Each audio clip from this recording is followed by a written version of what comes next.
당신 지금 뭐 하는 짓이야? 여보, 오늘 왜 이렇게 일찍 왔어요? 그게 중요한 게 아니라 왜 우리 엄마를 문 밖으로 내쫓고 있는 거야? 그치만 며느리 입장에서 시댁은 그냥 싫은 거잖아요. 시댁에 시자만 붙어도 다 싫다는 말 못 들어봤어요? 그래도 그렇지. 우리 어머니 몸도 불편하신데 우리 집에서 하룻밤 묵는 것도 그렇게 싫어? 시댁은 아무리 잘해줘도 그냥 싫고 불편해요. 시어머니가 우리 집에서 주무시는 거 치가 떨리게 싫다고요. 그래? 그럼 시댁 돈으로 산 이 집은 안 싫었어? 시댁서 받을 건 다 받아놓고 막상 도리를 해야 할 땐 그냥 시댁이라서 무조건 싫다 이거야? 더 이상은 못 참겠다. 당장 이 집에서 나가. 네? 갑자기 집에서 나가라고요? 농담이죠? 제가 뭘 그렇게 잘못했는데요. 겨우 하룻밤 안 재워주겠다고 했을 뿐인데. 그동안 네가 한 짓들을 생각해봐. 명절에 시댁 가도 손님 행세만 하면서 손 하나 까딱 안 하고? 아무리 시댁에서 잘해줘도 시댁이라 그냥 싫다는 네가 정상인 줄 알았어? 물건도 문제 있으면 반품하잖아. 너도 문제가 있으니 처가로 다시 돌려보내는 게 맞겠지. 여보, 잠깐만 진정해요. 제가 잘못했어요. 이제 와서 사과해봤자 늦었어. 며느리 도리까진 바라지도 않어. 그치만 적어도 인간 도리는 해야 하는 거 아니야? 안녕하세요. 이 사연의 주인공은 70세 김영자 씨이십니다. 김 씨와 남편은 한평생을 농사를 지으며 살아온 농부 부부입니다. 하지만 그냥 평범한 농부 부부가 아니었습니다. 김 씨 부부가 가진 땅은 꽤 넓었고 농장의 규모도 커서 일꾼들을 여러 명 두고 있을 정도였습니다. 그동안 열심히 일해서 모은 재산으로 자식들에게 부족함 없이 해주고 평소 봉사활동과 기부도 꾸준히 하며 덕을 쌓으며 베푸는 그런 사람이었죠. 김 씨에게는 올해 40살이 된 아들이 하나 있었습니다. 아들은 대기업에 다니는 회사원으로 4년 전에 결혼을 했습니다. 아직 손주는 없지만 부모의 전폭적인 지원 덕분에 풍족한 삶을 누리고 있죠. 결혼 당시 김 씨는 아들을 위해 서울 마포구의 아파트를 대출 없이 턱 사주었습니다. 그 당시 아파트 값이 얼마였는지 생각해보면 정말 큰 돈이었지만 김 씨는 아들의 결혼이 행복하기를 바라는 마음으로 아무런 망설임 없이 그 큰 돈을 내놓았습니다. 딱히 며느리에게 예단을 바란 것도 아니었습니다. 김 씨는 며느리에게 직접 말했습니다. 얘야, 예단할 돈으로 그냥 내 필요한 거 사렴. 아깝게 뭐 그런 걸 다 하니? 김 씨의 마음은 단순했습니다. 며느리를 귀한 손님처럼 대하며 그저 좋은 것만 해주고 싶었던 것이죠. 실제로 결혼 이후 4년 동안 며느리 생일마다 용돈도 두둑이 주었고 시댁에서 사준 명품 가방만 해도 벌써 여러 개가 되었습니다. 주변 사람들은 김 씨를 보며 참 좋은 시어머니라고 칭찬하곤 했죠. 심지어 김 씨는 며느리가 부담스러워할까봐 먼저 배려했습니다. 굳이 자주 안 만나도 된다. 그리고 며느리는 귀한 집 딸인데 뭐 하려고 하지 마라. 며느리는 김 씨의 말에 감동하며 이렇게 말했었죠. 어머니, 저는 시댁 진짜 잘 만난 것 같아요. 이런 시부모님이라면 100명, 1000명도 모시고 살 수 있어요. 말이라도 그렇게 해주니 고맙구나. 그 말을 들었을 때 김 씨는 정말 뿌듯했습니다. 아들도 좋은 며느리를 만났고 며느리도 시댁을 좋아하니 앞으로 화목하게 잘 살기만 하면 된다 생각했죠. 겉으로는 아무 문제 없어 보이던 아들 부부였지만 최근 김 씨는 전업주부인 며느리에게 며느리 도리를 문제로 불만을 느끼기 시작했습니다. 처음에는 그냥 신혼이라 바쁘고 정신없어서 그런가 보다 했습니다. 하지만 결혼 1년이 지나고 2년이 지나고 3년이 지나도 며느리의 태도는 전혀 달라지지 않았습니다. 아니, 오히려 시간이 지날수록 더 심해지는 것 같았습니다. 며느리는 시댁의 호의를 마치 당연한 권리인 양 받아들이면서도 정작 자신이 뭔가 해야 할 때는 온갖 핑계를 대며 피하려고 했죠. 김 씨는 며느리의 그런 태도를 보면서도 참고 또 참았습니다.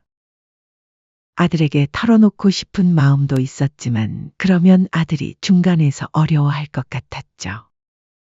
내가 뭘 잘못했을까? 며느리에게 너무 잘해줘서 버릇이 나빠진 걸까? 하지만 그저 아들의 결혼 생활이 평화롭기를 바라는 마음이 컸기 때문에 김 씨는 며느리의 그런 태도를 보면서도 참고 또 참았습니다. 하지만 속으로는 점점 서운함이 쌓여가고 있었죠. 특히 명절 때 며느리가 보이는 태도는 정말 가관이었죠. 매해 명절이면 김 씨는 아들과 며느리 맞이를 위해 새벽부터 일어나서 차례상을 준비했습니다. 삼시세끼 밥상까지 챙기고 설거지에 뒷정리까지 모든 걸 혼자서 했죠. 그런데 며느리는 김 씨가 부엌에서 땀을 뻘뻘 흘리며 요리를 하는 동안 안방에 틀어박혀서 휴대폰만 보고 있었습니다. 누워서 드라마를 보거나 인터넷 쇼핑을 하면서 시간을 보냈죠. 김 씨가 수정아, 밥 다 됐으니까 나와서 밥도 뜨고 수저도 좀 놔줘라. 라고 부르면 며느리는 꾸물꾸물 나와서는 궁시렁거리며 이렇게 말했습니다. 며느리는 손님인데 손님한테 일을 시키시네. 밥을 다 먹고 나서도 마찬가지였습니다. 김 씨가 설거지를 하고 있으면 며느리는 다시 안방으로 들어가서 쉬었죠. 아들이 보다 못해서 며느리에게 조심스럽게 말했습니다. 여보, 우리 오늘 저녁 먹은 건 우리가 설거지 할까? 엄마가 너무 힘들어 보여. 그러자 며느리는 콧방귀를 뀌며 대답했습니다. 무슨 손님이 설거지를 해? 손님한테 설거지 시키는 사람이 어딨어? 아들이 난처한 표정을 지으며 다시 말했습니다. 그래도 엄마 혼자 다 하시니까. 아니, 왜 자꾸 나한테 일 시키려고 그래? 시댁은 당신 집이니까 하고 싶으면 당신이 혼자 해. 며느리는 목소리를 높이며 화를 냈습니다. 결국 아들이 혼자서 설거지를 하게 되었죠. 이런 일이 한두 번이 아니었습니다. 김 씨는 며느리의 그런 모습을 볼 때마다 가슴이 답답했습니다. 김 씨는 아들이 중간에서 어려워하는 모습이 안쓰럽기도 했습니다. 하지만 며느리의 태도는 점점 더 뻔뻔하고 심해져만 갔죠. 며느리는 자신의 친구들을 집에 수시로 불러서 시끌벅적하게 놀았습니다. 아들도 같이 사는 집에 자신의 친구들이 데려와서 술도 마시고 떠들어대곤 했죠. 반면에 며느리는 시댁 식구들이 집에 오는 것은 극도로 꺼려했습니다. 김 씨가 서울에 볼 일이 있어서 아들에게 연락할 때마다 며느리는 온갖 핑계를 댔습니다. 수정아, 내일 서울 가는데 집에 잠깐 들러도 될까? 오랜만에 우리 얼굴도 보고 같이 식사라도 하는 건 어떠니? 아들이 며느리에게 물어보면 며느리는 항상 이런 식으로 대답했습니다. 죄송해요, 어머니. 집에 친구들이 와서 어려울 것 같아요. 다음에 또 연락하면 이런 식이었죠. 청소를 못해서 정신이 없어요. 어머니 오시기에는 집이 너무 지저분해요. 심지어는 이런 말까지 했습니다. 집에 누가 오시면 제가 피곤해서 몸살이 나요. 제가 좀 예민한 편이라서. 김 씨는 이런 뻔한 핑계를 들을 때마다 마음이 상하곤 했습니다. 며느리의 친구들은 언제든지 와도 되는데 정작 시어머니는 오면 피곤하다니요. 한 번은 또 김 씨가 직접 만든 반찬을 가져다 주니 며느리는 또 이렇게 말했습니다. 어머니, 그냥 택배로 보내주세요. 굳이 집에 오시지 마시고요. 아, 아니면 문 앞에 두고 가세요. 제가 나중에 가져갈게요. 김 씨는 며느리가 자신과 직접 마주치는 것조차 극도로 꺼린다는 것을 몸소 느꼈습니다. 마치 김 씨가 무슨 전염병 환자라도 되는 것처럼 말이죠. 최근에 김 씨의 마음을 아프게 한 것은 시아버지 생신 때 일어난 일이었습니다. 아들이 며느리에게 아버지 생신 선물에 대해 이야기했을 때 며느리의 반응은 정말 충격적이었죠. 아버님 생신이니까 뭔가 선물을 준비해야겠는데 뭐가 좋을까? 아들이 며느리와 상의하자 며느리는 한숨부터 쉬었습니다. 어머니, 저희 여유도 없는데 꼭 해야 해요? 그래도 아버지 생신인데 그럼 얼마씩 보태야 해요? 저희는 최소한만 할게요. 너무 비싼 건 부담스러워요. 며느리는 액수부터 따지며 마지못해 하는 티를 팍팍 냈습니다. 김 씨는 그 이야기를 아들에게 들으면서 정말 어이가 없었죠. 아니, 우리가 그동안 며느리한테 해준 게 얼만데? 아파트까지 사줬는데 시아버지 생신 선물은 돈 없다고? 정말 어이가 없네. 이 모든 상황을 겪으면서 김 씨는 며느리에게 점점 정이 떨어지기 시작했습니다. 처음에는 젊으니까 그럴 수도 있지라고 생각했지만 이제는 이건 정말 아니다라는 생각이 들었죠. 그리고 마침내 결정적인 사건이 터졌습니다. 바로 이번 설 명절 때 일어난 일이었죠. 평소와 다르게 이번 명절에는 아들이 혼자 김 씨 집에 내려왔습니다. 김 씨는 며느리가 어디 아픈 건 아닌지 걱정이 되어 아들에게 물어봤죠. 얘, 수정이는 왜 안 왔니? 어디 몸이라도 아픈 거야? 아니에요. 엄마 신경 쓰지 마세요. 그냥 이번 명절에는 각자 지내기로 했어요. 아들의 목소리에 김 씨는 뭔가 이상한 느낌이 들었습니다. 명절에 부부가 각자 지낸다는 게 말이 되나 싶었죠. 무슨 일 있었니? 너희 싸웠어? 아들이 한참을 망설이다가 입을 열었습니다. 엄마, 제가 아내한테 이번 명절 때 하루는 우리 본가 시가에 머물고 하루는 처가에서 잠을 자고 오자고 했거든요. 그래, 그런데? 아들의 표정이 어두워졌습니다. 그런데 아내가 노발대발하면서 소리를 지르더라고요. 뭔 소리 하냐고. 시댁에서 잠을 자는 게 얼마나 힘든 일인데 진짜 그딴 말 꺼내지도 마. 라고요. 김 씨는 아들의 말을 듣고 어이가 없었습니다. 그래서 뭐라고 했니? 제가 나도 처가에서 자는 거 힘들다. 나도 자는 거 아니냐? 이게 왜 못 해주냐? 라고 했더니 내가 시댁 가주는 것만 해도 어딘데 자고 가라고까지 해? 빈정상해서 나 이번 명절에 안 갈래. 갈 거면 당신 혼자가 라고 더 큰 소리로 화를 내더라고요. 그래서 이번엔 저 혼자 온 거예요.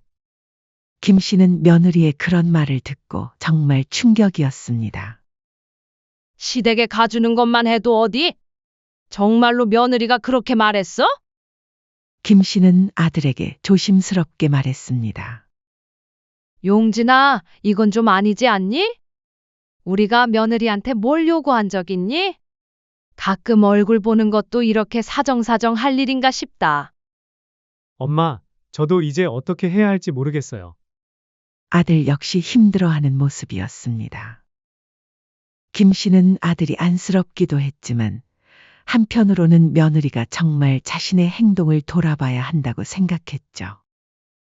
며느리한테 한마디 해야 할 것 같구나. 이대로 가면 너도 힘들고 우리 가족 모두가 힘들어질 거야. 김 씨의 마음은 정말 복잡했습니다. 아들에게 이혼하라고 한 말은 아니지만 며느리의 태도는 정말 문제가 있다고 생각했죠.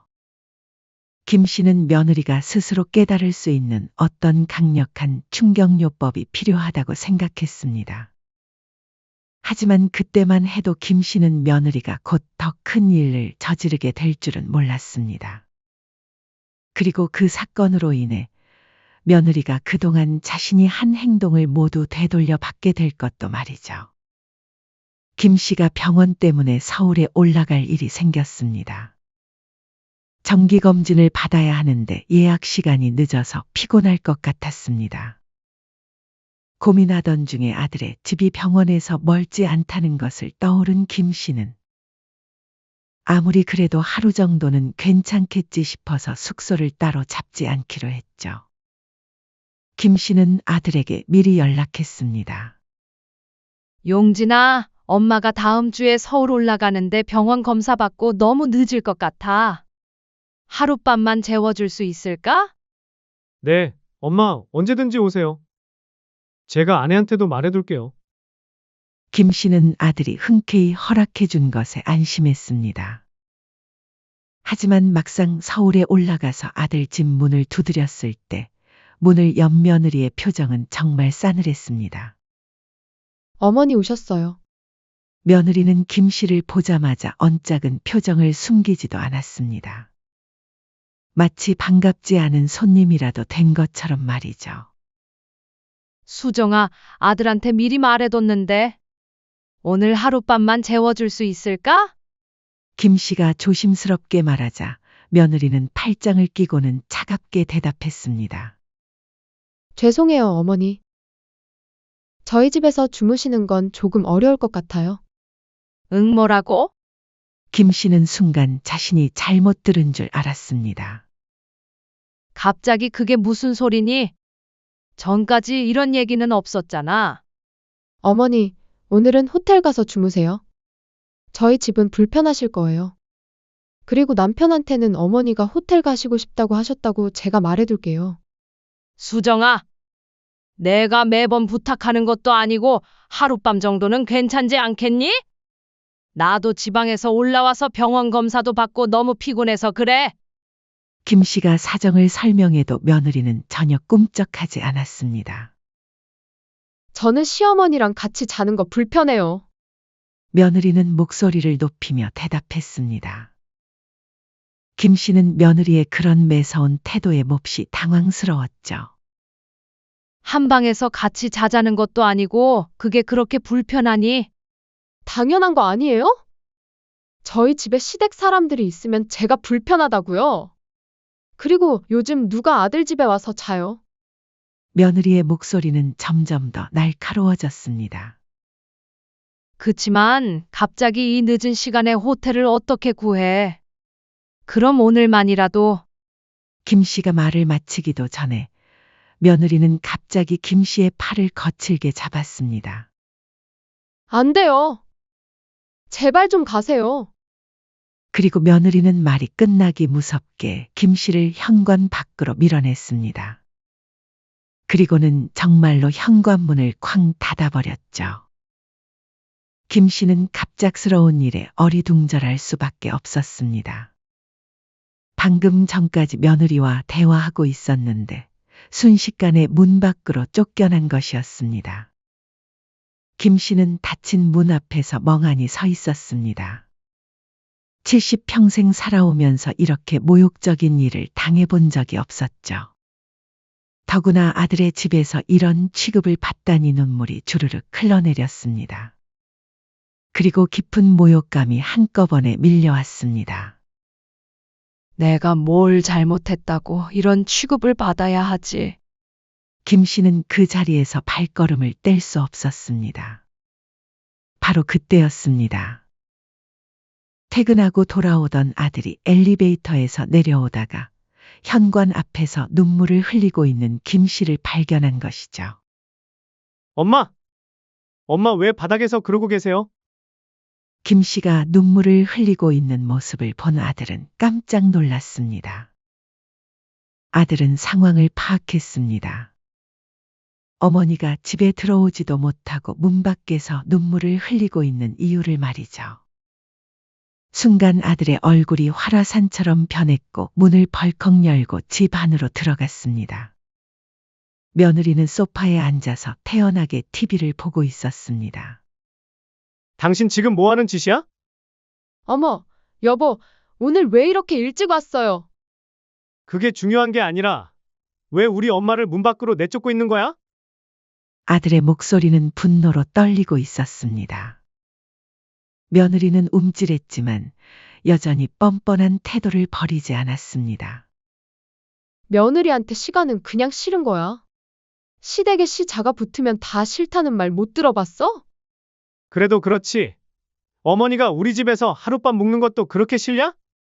며느리의 대답을 들은 아들은 정말 어이가 없었습니다. 하지만 며느리는 끝까지 자신의 잘못을 인정하지 않았습니다. 시댁은 아무리 잘해줘도 그냥 불편해. 어머니가 우리 집에서 주무시는 거 정말 치가 떨리게 싫다고. 아들의 얼굴은 분노로 일그러졌습니다. 시댁이 싫다고? 그럼 시댁 돈으로 산 이 집은 안 싫었어? 며느리와 아들의 말다툼이 격해졌지만 며느리는 끝까지 자신의 잘못을 인정하지 않았죠. 아들은 더 이상 대화가 불가능하다는 것을 깨달았습니다. 더 이상은 못 참겠다. 아들은 단호하게 명령했습니다. 지금 당장 이 집에서 나가. 짐 싸서 처가댁으로 가버려. 며느리는 아들이 설마 진짜로 그럴 줄은 몰랐던 것인지 말까지 버벅거리면 말했습니다. 뭐? 나보고 집에서 나가라고? 내가 뭘 그렇게 잘못했는데? 겨우 하룻밤 못 재워주겠다고 했을 뿐인데. 하지만 아들은 전혀 흔들리지 않았습니다. 오히려 더욱 냉정해졌죠. 그동안 우리 엄마한테 한 짓들 다 생각해봐. 명절마다 손님 행세만 하면서 손 하나 까딱 안 하고? 아무리 시댁에서 잘해줘도 시댁이면 그냥 싫다는 네가 정상인 줄 알아? 물건도 문제 있으면 수리 맡기잖아. 너도 문제 있으니 처가댁으로 다시 돌려보내는 게 맞아. 며느리는 아들의 단호한 태도를 보고 당황했습니다. 지금까지는 아들이 자신 편을 들어줄 거라고 생각했었죠. 여보, 진정해. 내가 잘못했어. 다신 안 그럴게. 며느리가 다급하게 붙잡았지만 아들은 이미 마음을 굳힌 모양이었습니다. 이제 와서 사과해봤자 늦었어. 며느리 도리는 바라지도 않아. 그치만 적어도 사람 도리는 해야지. 며느리는 울면서 짐을 쌌습니다. 어머니한테도 진심으로 사과할게. 제발 한 번만 더 기회를 줘. 며느리가 애원해도 아들은 냉정했습니다. 기회는 이미 충분히 줬어. 짐 싸서 나가 당장. 며느리는 결국 친정으로 쫓겨나게 되었습니다. 그동안 김 씨와 시댁이 해준 모든 것들을 잃어버린 채로 말이죠. 인과응보란 게 정말 있구나. 며느리가 짐을 싸서 나가는 모습을 보면서 김 씨는 정말 통쾌했습니다. 그동안 참았던 모든 순간들이 한순간에 해결된 기분이었죠. 며느리가 그동안 자신에게 했던 무리한 행동들을 생각하니 뿌린 씨를 거두게 된 것이 당연하다고 생각했습니다. 며느리는 그동안 시댁을 무시하고 함부로 대했던 대가를 치르게 된 셈이죠. 하지만 이것은 시작에 불과했습니다. 며느리가 당하게 될 진짜 서력은 이제부터였죠. 아들은 며느리가 나간 다음 날부터 바로 이혼 소송 절차를 밟기 시작했습니다. 김 씨는 아들의 그런 단호한 모습을 보면서 한편으로는 대견하기도 했지만 다른 한편으로는 안쓰럽기도 했어요. 아들아, 정말 후회 없겠니? 김 씨가 조심스럽게 물어보자 아들은 확신에 찬 목소리로 대답했습니다. 엄마, 전혀 후회 안 해요. 오히려 왜 이제서야 이혼을 결정했나 싶어요. 엄마, 그동안 엄마가 얼마나 힘드셨을지 생각하니까 정말 죄송해요. 제가 아들로서 역할을 제대로 못했네요. 늦었지만 이제라도 옳은 선택을 하고 싶어요. 아들의 말을 들으니 김 씨의 마음도 한결 가벼워졌습니다. 며칠이 지나자 예상했던 일이 일어났습니다. 며느리와 처가댁 식구들이 아들 집까지 찾아온 것이죠. 김 씨가 아들 집에 있을 때였습니다. 초인종이 울리더니 문 너머로 며느리의 목소리가 들려왔어요. 여보 문 좀 열어줘. 아들은 문을 열지 않았습니다. 할 말 있으면 밖에서 해. 그때 또 다른 목소리가 들려왔습니다. 며느리가 처가 어른들이 함께 온 것 같았습니다. 아들이 마지못해 문을 열자 며느리와 처가댁 식구들이 모두 들어왔습니다. 그들은 김 씨와 아들 앞에서 바닥에 무릎을 꿇었어요. 사돈, 정말 죄송합니다. 제가 사돈 얼굴 볼 낯이 없습니다. 장모가 김 씨에게 깊이 고개를 숙이며 말했습니다. 저희 딸이 어려서 철이 없었습니다. 제발 너그러이 용서해 주세요. 며느리도 눈물을 흘리며 김 씨에게 빌었습니다. 어머니, 제가 정말 잘못했어요. 다시는 이런 일 없을 거예요. 제발 한 번만 더 기회를 주세요. 장인도 아들에게 애원했습니다. 최서방, 우리 딸이 철이 없었네. 이번에 제대로 교육시킬 테니까 제발 한 번만 더 기회를 주면 안 되나? 하지만 아들은 냉정하리만큼 단호했습니다. 죄송합니다. 장인어른 이제 와서 사과해도 이미 늦었습니다.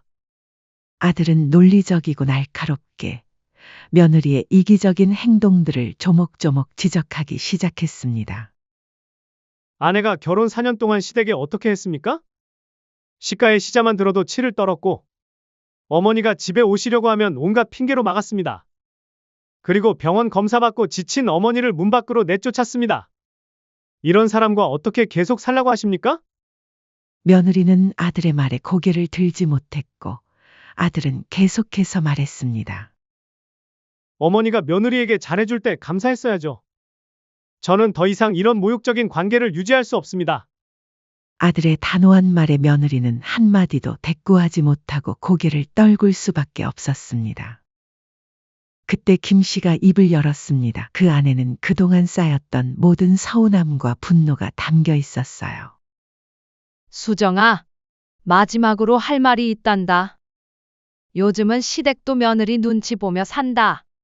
나도 그걸 알고 있어서 며느리한테 아무것도 요구하지 않았잖니. 서로 배려하고 베풀면서 잘 살려고 노력해야지. 김 씨의 일침 하나하나가 며느리의 가슴을 후벼 팠습니다. 더도 말고 덜도 말고 너랑 똑같은 시댁 만나길 바란다. 김 씨의 마지막 말에 며느리는 울음을 터뜨렸습니다. 하지만 김 씨는 전혀 동정하지 않았죠. 김 씨는 며느리의 눈물 어린 애원과 처가댁의 구차한 부탁에도 흔들리지 않았습니다. 이제 그만 돌아가 주세요. 더 이상 할 말 없습니다. 김 씨는 단호하게 말하며 처가댁 식구들을 돌려보냈습니다. 그 후 이혼 소송이 진행되었습니다. 며느리 측은 재산분할을 요구했지만 결과는 참담했어요. 재판 과정에서 며느리의 모든 행동들이 낱낱이 드러났습니다. 며느리가 결혼 후 집안의 재산을 일구는데 아무런 도움을 준 것이 없다는 사실. 그리고 시부모에게 받기만 하고 며느리의 도리나 기본 예의조차 지키지 않은 점들이 명확하게 밝혀진 것이죠. 판사도 이러한 점들을 모두 고려해서 재산분할은 아들에게 매우 유리하게 적용되었습니다. 며느리는 이혼 후 아무것도 얻지 못하고 친정으로 돌아가야 했어요. 더 참담한 것은 그 후였습니다. 처가댁도 딸의 잘못된 행동 때문에 이웃과 친지들에게 손가락질을 받게 되었거든요. 저 집딸이 시어머니를 문 밖으로 내쫓았다며? 아이고, 그런 딸을 어떻게 키웠대? 시댁에서 그렇게 잘해줬는데 배은망덕하게. 처가댁은 동네에서 고개를 들고 다닐 수 없을 정도가 되었습니다. 며느리의 몰락은 더욱 처참했습니다. 이혼 후 친정에 들어와 살게 된 며느리는 40 가까운 나이에 다시 시집갈 곳도 찾기 힘들었죠. 더구나 이혼 사유가 소문이 나면서 주변에서 며느리를 보는 시선이 곱지 않았습니다. 심지어 며느리는 취업을 하려고 해도 쉽지 않았습니다. 4년 동안 전업주부로 지내면서 경력이 단절된 데다가 나이도 많아져서 새로 시작하기가 어려웠거든요. 친정에서도 며느리를 보는 시선이 곱지 않았습니다. 동네 망신을 시켰다는 이유로 부모님한테 잔소리를 들어야 했죠. 내가 그렇게 행동했으니 우리까지 창피해서 밖에 나가기 부끄럽다. 며느리는 매일 후회와 절망 속에서 하루하루를 버텨야 했습니다. 한때 자신이 당연하다고 여겼던 모든 것들이 얼마나 소중한 것이었는지 뒤늦게 깨달았지만 이미 돌이킬 수는 없었죠. 반면 아들과 김 씨의 사이는 이 일을 계기로 더욱 끈끈해지고 돈독해졌습니다. 엄마, 정말 시원하죠? 아들이 김 씨에게 물어보자 김 씨는 환하게 웃었습니다. 그래, 정말 시원하다. 그동안 참았던 게 다 풀린 기분이야. 아들은 홀가분한 마음으로 김 씨를 더욱 살뜰히 챙겼습니다. 명절 때도 김 씨 혼자 모든 준비를 하지 않도록 아들이 직접 도왔죠. 엄마, 제가 할게요. 엄마는 쉬세요. 고마워, 우리 아들. 두 사람은 서로를 배려하며 정말 행복한 일상을 보냈습니다. 몇 달 후 아들이 김 씨에게 말했습니다. 엄마, 제가 다시 결혼을 생각할 때도 엄마와 상의해서 신중하게 결정할게요. 이번에는 정말 엄마를 잘 모시고 서로 존중하는 그런 사람을 만나고 싶어요. 김 씨는 아들의 그런 마음이 고마웠습니다. 아들아, 엄마는 내가 행복하면 돼. 하지만 이번에는 사람을 제대로 보고 결정하자. 주변 사람들은 김 씨를 보며 진심으로 부러워했습니다. 김 씨는 정말 복받은 아들을 두었어. 아들이 어머니 편을 확실히 들어주니까 얼마나 든든해. 며느리 잘못 만나면 시어머니가 고생하는 건데 아들이 똑바로 판단해서 다행이야. 김 씨는 이런 말들을 들을 때마다 정말 뿌듯했습니다. 효도하는 아들과 평화롭고 행복하게 여생을 보내는 김 씨의 모습이야말로 진정한 해피엔딩이었습니다. 그리고 어딘가에서는 며느리가 자신이 저지른 잘못의 대가를 혹독하게 치르고 있겠죠. 김 씨가 마지막에 한 말처럼 똑같은 시가를 만나서 자신이 했던 그대로 당하면서 말입니다. 정말로 인과응보라는 것이 있다는 것을 보여주는 완벽한 결말이었습니다. 사연은 여기까지였습니다. 구독, 좋아요는 영상 제작에 큰 힘이 됩니다. 알림 설정을 하시면 더욱 새롭고 재밌는 사연을 빠르게 즐기실 수 있습니다. 인생의 쉼표를 시청해 주셔서 감사합니다.